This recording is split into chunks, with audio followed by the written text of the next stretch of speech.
যুক্তরাষ্ট্রের president Donald ট্রাম্পের হাতে হঠাৎ দেখা গেছে চোটের দাগ আর পায়ের গোড়ালিতে দেখা গেছে ফোলাভাব। এসব ছবি ছড়িয়ে পড়তেই সামাজিক যোগাযোগ মাধ্যমে শুরু হয়েছে আলোচনা, ট্রাম্প কি অসুস্থ?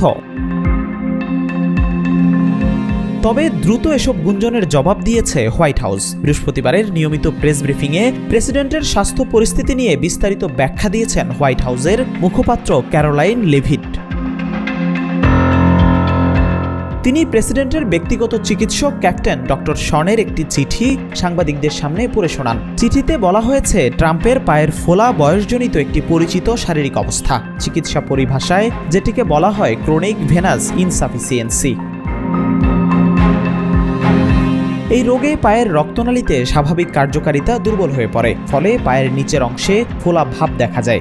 শন জানান, 70 বছরের বেশি বয়সীদের মাঝে এটি প্রায়ই দেখা যায় এবং এটি চিকিৎসার মাধ্যমে নিয়ন্ত্রণে রাখা সম্ভব। হাতের চিহ্ন নিয়েও ব্যাখ্যা দিয়েছেন চিকিৎসক। চিঠিতে তিনি লিখেছেন, অতিরিক্ত হ্যান্ডশেক এবং প্রতিদিন অ্যাসপিরিন গ্রহণের ফলে প্রেসিডেন্টের ডান হাতে অল্প কিছু রক্ত জমাট জাতীয় দাগ দেখা দিয়েছে। বান্ডেল থাকলে প্রতি সেনমানিতে টাকা বাঁচবে।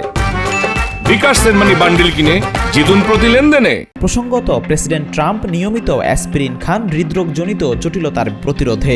এটি রক্ত তরল রাখে, ফলে শরীরে সামান্য চোটেরও দাগ বা রক্তক্ষরণের ঝুঁকি থাকে। সাম্প্রতিক একাধিক অনুষ্ঠানে ট্রাম্পের কিছু ছবি ও ভিডিওতে তার পায়ের ফোলাভাব ও হাতে কালচে দাগ দেখা গেছে। মেকআপ দিয়ে ঢাকার চেষ্টা থাকলেও তা নজর এড়ায়নি গণমাধ্যম ও সামাজিক যোগাযোগ মাধ্যম ব্যবহারকারীদের। ছবিগুলো ছড়িয়ে পড়ার পর প্রেসিডেন্টের শারীরিক সক্ষমতা নিয়ে নানা প্রশ্ন উঠতে শুরু করে। ৭৯ বছর বয়সী ট্রাম্প কি সত্যি নির্বাচনের আগে সুস্থ থাকবেন? এসব প্রশ্নে উত্তাল হয়ে ওঠে একাধিক টিভি চ্যানেল ও টকশো। তবে হোয়াইট হাউস জানায়, এ নিয়ে ইতিমধ্যেই প্রয়োজনীয় মেডিকেল চেকআপ সম্পন্ন হয়েছে। আল্ট্রাসাউন্ড বা অন্যান্য পরীক্ষায় শরীরে রক্ত জমাট বাঁধা বা কোনো গুরুতর সমস্যার প্রমাণ মেলেনি।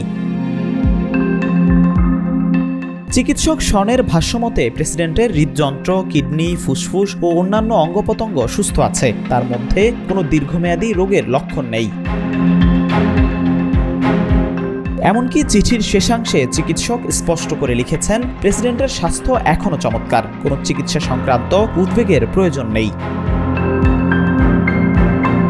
বিশ্লেষকরা বলছেন, 2025 সালের নির্বাচনের আগে ট্রাম্পের স্বাস্থ্যই হতে পারে মূল ইস্যুগুলোর একটি। ফলে হোয়াইট হাউস এমন বিস্তারিত স্বাস্থ্য প্রতিবেদন দিয়ে মূলত জনগণের আস্থা ধরে রাখতে চাইছে।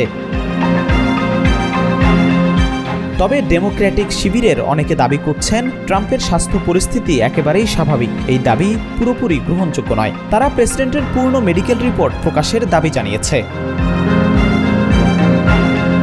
আপাতত হোয়াইট হাউসের বক্তব্যে আলোচনা কিছুটা থেমে গেলেও পরবর্তী সপ্তাহগুলোতে ট্রাম্পের স্বাস্থ্য নিয়ে আরও অনুসন্ধানী প্রতিবেদন এবং নতুন ছবি আসতে পারে।